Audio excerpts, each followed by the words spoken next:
Evet, bugün bir ferace dikimiyle ve telalanmış şeyle tekrar karşınızda olacağız. Kalıplarımız Güler Erkan'ın ferace modeli, 11 numaralı model.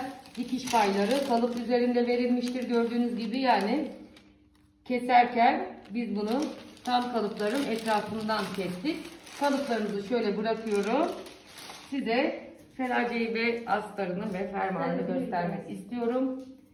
Bunu da dikim aşamalarını paylaşmayı çok istedik. Ancak biliyorsunuz bugün yarı yıl tatili başlıyor. Biz de tatile giriyoruz. Ya tatilden sonra yakalayacak ya da bunu Nurten Hanım kendisi evde dikecek. Çok da şık ve güzel bir fermuar olmuş. Ben çok beğendim bu fermuarı.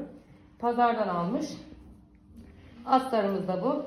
Şu aksesuarları kenara koyup model hakkında bilgi vermek istiyorum. Ferace modelimiz budur.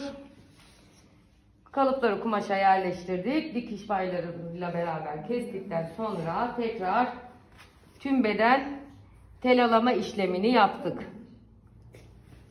Gördüğünüz gibi dikiş paylarında telamız yapışmadı. Dikiş paylarımız açık.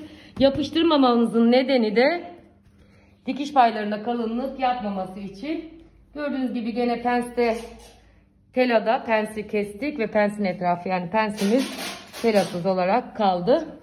Kolda da yarım telalama yaptık. Gördüğünüz gibi. Biz şimdi buraya, benim o diğer yeşil kabandaki gibi, dediğim gibi biz yeşilci bir sınıfız. Buraya elyaf koyarak kolu destekleyeceğiz. Kolumuzun dönüşünün arasındaki farkı o zaman görmüş olacaksınız. Vatka da konabilir ama biz bu tip kumaşlarda ve bu tip günlük kullanımda yapacağımız şeylerde sadece şurayı elyafla destekliyoruz.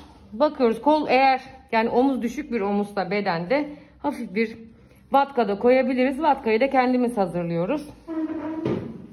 Şuraları tekrar göstereyim. Daha sonra da astarlama aşaması inşallah bugün yetişirse size göstereceğiz. Teşekkürler.